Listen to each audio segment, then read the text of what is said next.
Now here's the problem. Right, I have a unique identifier, which I can't use to grab the entity.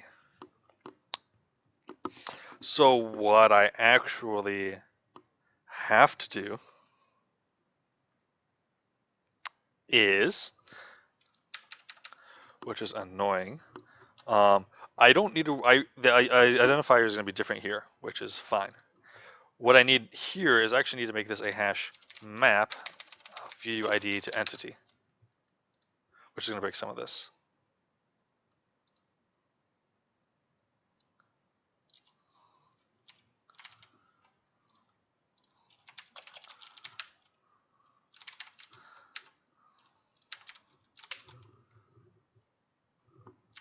That's what I was just checking.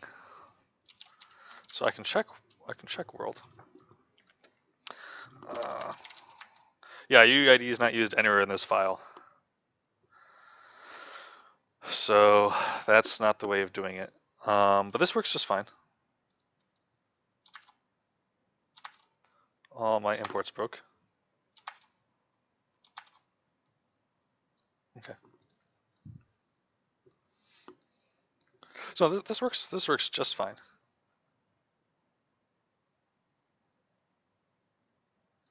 Except this, there we go. That needs to be that.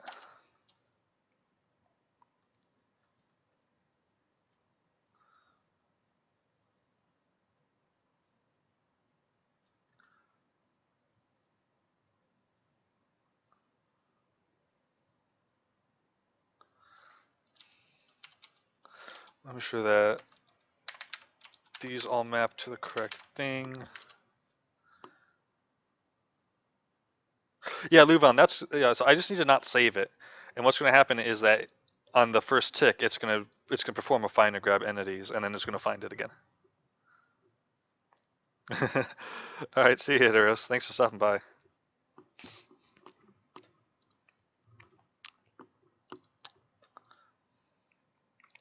So what we can actually do here is now, so because we now have, oh right, okay, remember this? Remember what I was talking about before? What happens if the entity is actually removed? We still have a reference to the entity. So let me see what I could do with that.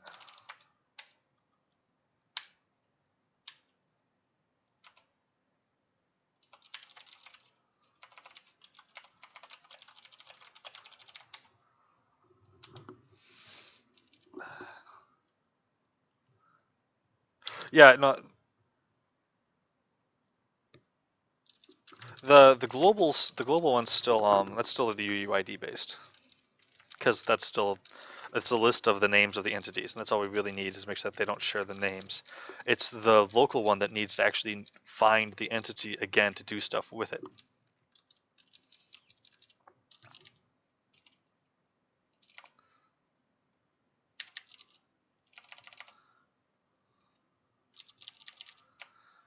And so now the problem is what happens if that entity's chunk unloads? The entity is going to still be around in memory because I'm going to be holding on to it. It's what does the world do to the entity when the chunk unloads?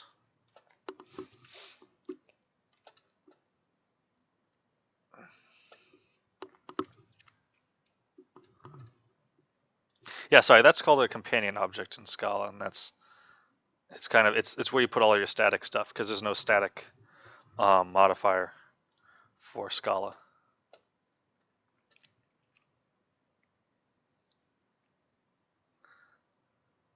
There's is dead. Okay, yeah, I can use is dead.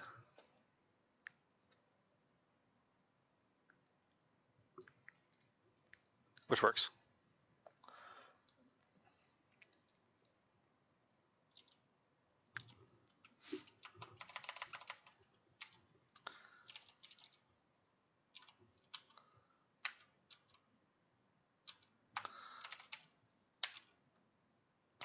So I can hold on a second. I can do. So here's the fun part. All the different ways I can do this.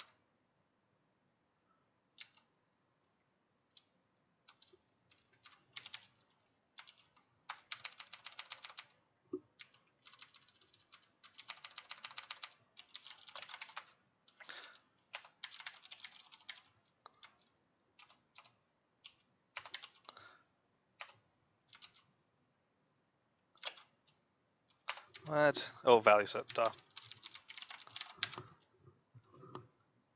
So if the entity is dead, then what we want to do is we want to tell the grab set to minus equal entity up to remove entity dot get unique ID.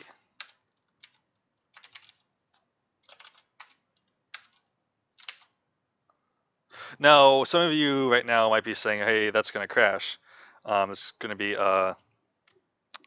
whatchamacallit, concurrent modification exception." Except that Scala, it's so. What the frick? Why is this breaking? So according to this,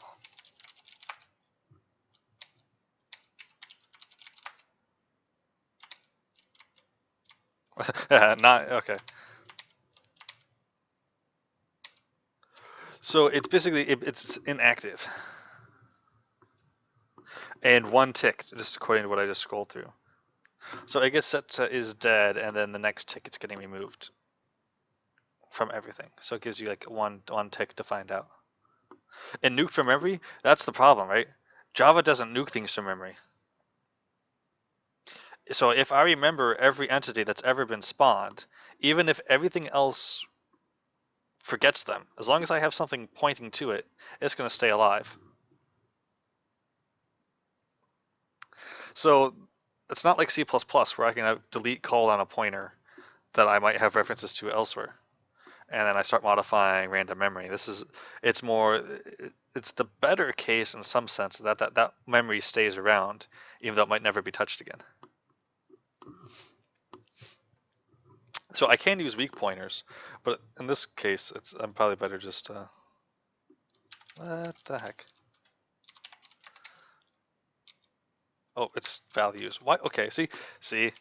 That's called uh.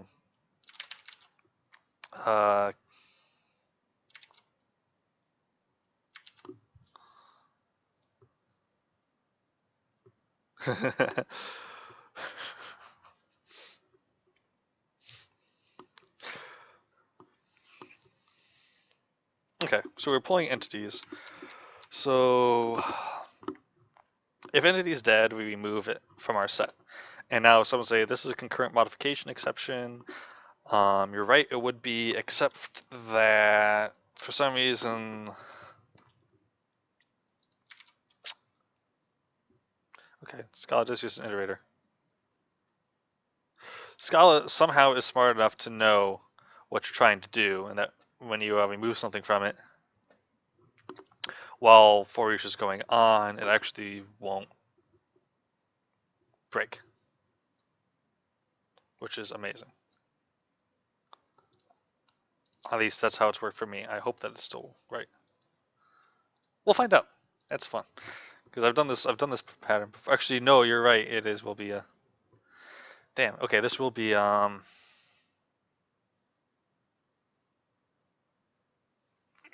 This will be concurrent modification exception. So there's two things we can do. We can either copy the values. We can track all the ones that we need to remove.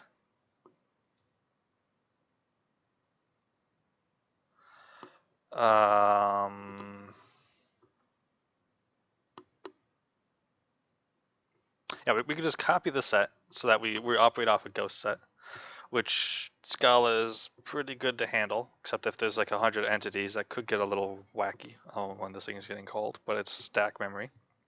Actually, no, it's not. But yeah, best bet is to clone the set. So, okay, so here's the thing. If I clone the set, worst and best case is I'm cloning 100 things. I'm still making a new set. Otherwise, worst case is I remove every entity I'm about to touch is dead. In which case, I'm still making a copy of the entire set. Best case is no entity is dead. I don't have to copy anything, and I can go on. So actually, the best case right here would be to is actually make a new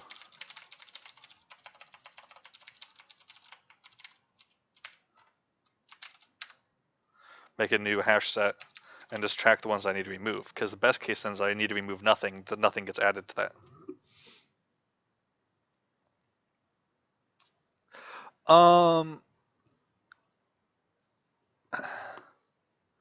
maybe Massacox. The problem is there's still a lot of work to be done on this, and this is the first time I've worked on this in literally months, and I've been working on this for years now. It's the first version and now this one, and I really just kind of want to get this done before I really consider tackling another project. I mean, if I didn't have this, if I was just kind of, and I was much more familiar with where I am, my time scale, and all that kind of stuff, just how much time I have available, I would love to help out other people, honestly, but right now I'm kind of need to focus on what I'm working on. But if you want to bounce the idea off me anyways, I can give my feedback on it. Luvan, depends. If this is all local stuff. So I'm only ever touching my own set of things. The global, yes, and I probably need to put that behind a lock or make it synchronized map.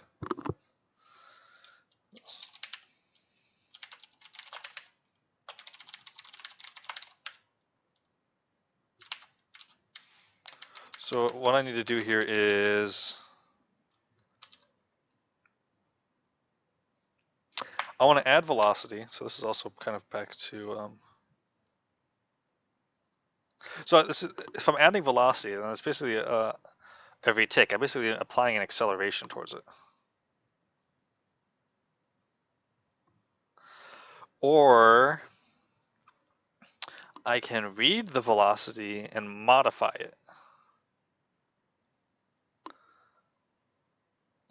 Excuse me. Like, hold on a second. What am I talking about? What am I talking about? Yeah, this is add velocity. What am I talking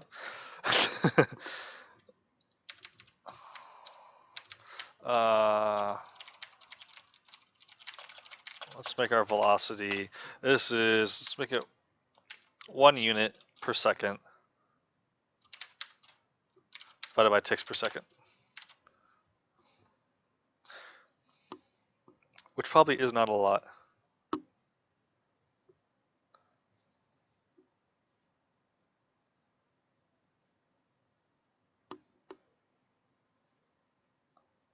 Okay, so I'm modifying the velocity on the entity.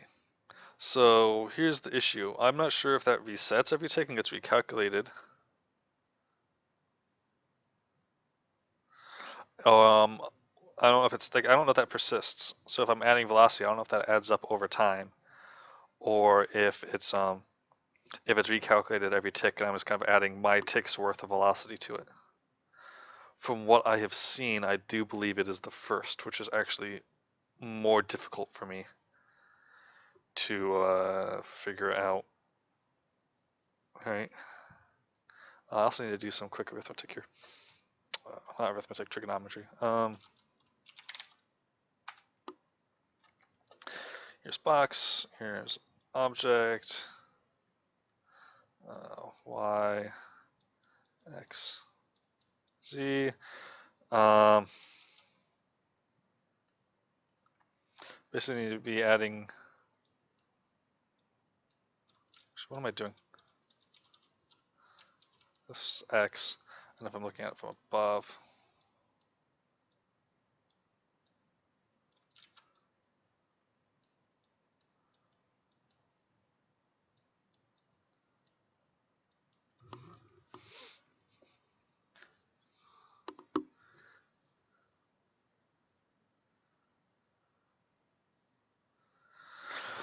I did that one. Terrible. Hey, so remember all that useless math you guys learned in high school that you never thought you'd ever use again? Yep. Welcome to real life.